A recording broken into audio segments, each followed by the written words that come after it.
అందరికీ నమస్కారం అండి. Welcome to our channel.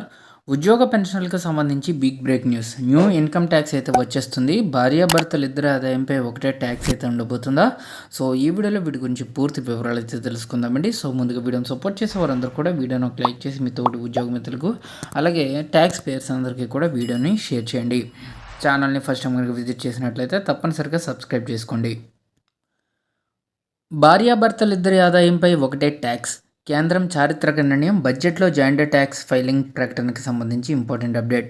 So కేంద్ర ప్రభుత్వం వచ్చే ఆర్థిక సంవత్సరానికి సంబంధించిన వార్షిక బడ్జెట్ను 2026ను మరో కొన్ని రోజుల్లోనే పార్లమెంట్లో ప్రవేశపెట్టబోతుంది.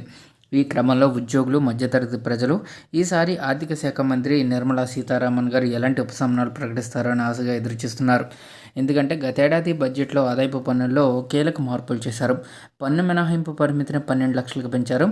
ఈ క్రమంలో ఎన్ని ప్రయోజనాలు కల్పించేలా ఈసారి బడ్జెట్ ఉంటుందని అంచనా వేస్తున్నారు. ఈ క్రమంలోనే భార్యాభర్తలిద్దరికీ ఒకే పన్ను విధానం ఉండాలని చర్చ తెర మీదకు వచ్చింది. జాయింట్ ట్యాక్స్ ఫైలింగ్ వ్యవస్థను తీసుకురావాలనే ప్రతిపాదన సైతం కేంద్రం వద్దకు చేరింది. ఈ బడ్జెట్ 2026లో కేంద్ర ప్రభుత్వం పెళ్లైన జంటలకు జాయింట్ ట్యాక్సేషన్ ప్రకటించి చారిత్రక నిర్ణయం తీసుకోవచ్చని సోషల్ మీడియాలో విస్తృత చర్చ అయితే జరుగుతుంది. అదే జరిగితే అది భారతీయ ట్యాక్స్ సిస్టంలో చారిత్రక మార్పు కానుంది. ప్రస్తుతం భారత్ కుటుంబాల వారీగా కాకుండా వ్యక్తిగతంగా ట్యాక్సులు విధిస్తుంది. దీంతో పెళ్లి అనేది ఎలాంటి ట్యాక్స్ బెనిఫిట్స్ కల్పించడం లేదని విశ్లేషకులు చెబుతున్నారు.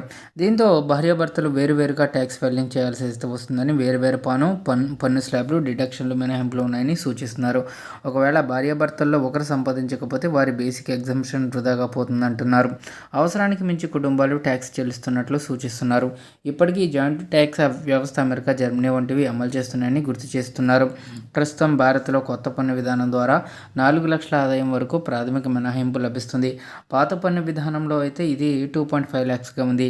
2 ఆదాయాలు ఉన్న కుటుంబాలకు ఇది ఉపకరిస్తున్న ఒకరే సంపాదించే కుటుంబాలకు ఈ పన్ను విధానం ప్రతికూలంగా మారుతుందని institute of chartered accounts of India ఆందోళన వ్యక్తం చేసింది. ఒకే సంపాదన సభ్యునిపై ఆధారపడిన కుటుంబం లేదా జీవిత భాగస్వాముల మధ్య అసమాన ఆదాయ పంపిణీ ఉన్న కుటుంబాలకు పన్ను వ్యవస్థను మరింత సమర్థవంతంగా మార్చాల్సిన అవసరం ఉందని పేర్కొంది.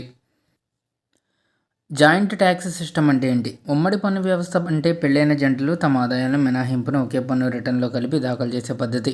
దీని ద్వారా ఇద్దరు ఒకరే సంపాదించిన మొత్తం కుటుంబానికి ఒకేసారి పన్ను లెక్కించి తక్కువ పన్ను చెల్లించే అవకాశం ఉంటుంది.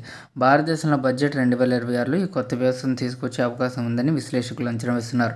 దీని ద్వారా దంపతులు తమ వ్యక్తిగత పన్ను విధానాన్ని కొనసాగించవచ్చు లేదా ఉమ్మడి పన్ను విధానాన్ని ఎంచుకోవచ్చు. ప్రస్తుతం 50 lakhs ఆదాయం ఉంటే సర్ఛార్జీ పడుతుంది. జాయింట్ ఫైలింగ్ సిస్టమ్ వస్తే ఈ పరిమితి 75 లక్షలకు పెంచే ఛాన్స్ ఉంటుంది.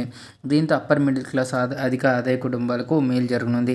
అలాగే ఒకరే సంపాదించే ఫ్యామిలీలకు ఈ ఉమ్మడి పన్ను విధానం మేలు చేయనుంది.